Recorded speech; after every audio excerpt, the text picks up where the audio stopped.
আজকে অল্প খরচে টিফিনের জন্য দারুণ একটি রেসিপি শেয়ার করব। বাচ্চা থেকে বড় এটা সবাই পছন্দ করবে। এত বেশি মজা হয় যদি আপনি এই রেসিপিতে বনগুলো বানান। প্রথমে একটা বাটিতে নিয়ে নিচ্ছি হাফ কাপ কুসুম গরম পানি, সাথে দিয়ে দিচ্ছি 1 টেবিল চামচ চিনি, 1 টেবিল চামচ দিয়ে দিচ্ছি ইস্ট।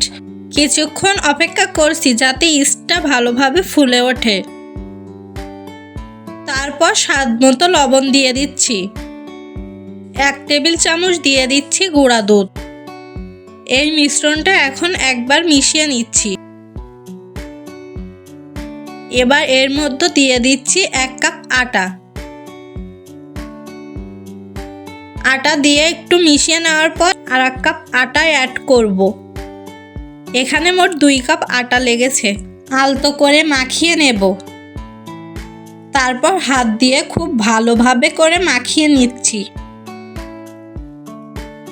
সফট করে মাখিয়ে নেওয়ার পর এখন এটাকে রেস্টে রেখে দিচ্ছি 1 ঘন্টার জন্য।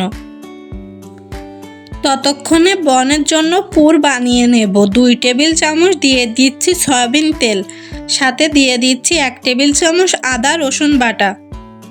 খুবই অল্প পরিমাণের এখানে চিকেন কিউব করে কেটে নিয়েছিলাম, আর এগুলো এখন দিয়ে দিচ্ছি। অল্প একটু গোলমরিচের গুঁড়া, হাফ চা চামচ শুকনা ঝালের গুঁড়া আর স্বাদ মতো লবণ দিয়ে দিচ্ছি। এগুলোর সাথে চিকেনের টুকরাগুলো একটু নরম করে ভেজে নিচ্ছি। তারপর দিয়ে দিচ্ছি 1 কাপ পেঁয়াজ কুচি। এখানে কোনো রকম পানি দেওয়া যাবে না, মাঝারি আঁচে ভেজে নিচ্ছি। বেশ কিছুক্ষণ ভেজে নিয়েছি। পেঁয়াজটা পুরোপুরি সিদ্ধ হয়ে গেছে আর অনেকটাই নরম হয়ে গেছে। এখন 1 টেবিল চামচ দিয়ে দিচ্ছি টমেটো সস। আবারও নেড়েচেড়ে মিশিয়ে নিচ্ছি। বনের জন্য চিকেনের পুরটা এখন পুরোপুরি রেডি হয়ে গেছে। বনের যে ডোটা রেস্টে দিয়েছিলাম এখন এটা ফুলে ডবল হয়ে গেছে। যে কয়টা বন তৈরি করবেন ওই রকম করে ভাগ করে নিতে হবে, আর হাত দিয়ে এভাবে ঘুরিয়ে মাঝখান বরাবর কিছুটা গর্ত করে দিতে হবে। চিকেনের পুরটা এরকম মাঝখান বরাবর দিয়ে সাইড থেকে মুড়িয়ে দিচ্ছি, আর সবগুলো বানিয়ে কিছুক্ষণের জন্য রেস্টে রেখে দিচ্ছি। 10 থেকে 15 মিনিট রেস্টে রেখে দিয়ে এটা ফুলে ডাবল হয়ে যাবে।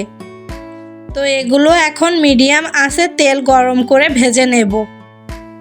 আপনি চাইলে এ পর্যায়ে বেক করেও নিতে পারেন। তেলে ভেজে নিলেও এই বনটার ভিতরে কিন্তু তেল প্রবেশ করবে না। অল্প আঁচে তেলটা গরম করে নিতে হবে, আর এটা আস্তে আস্তে করে ফুলতে থাকবে।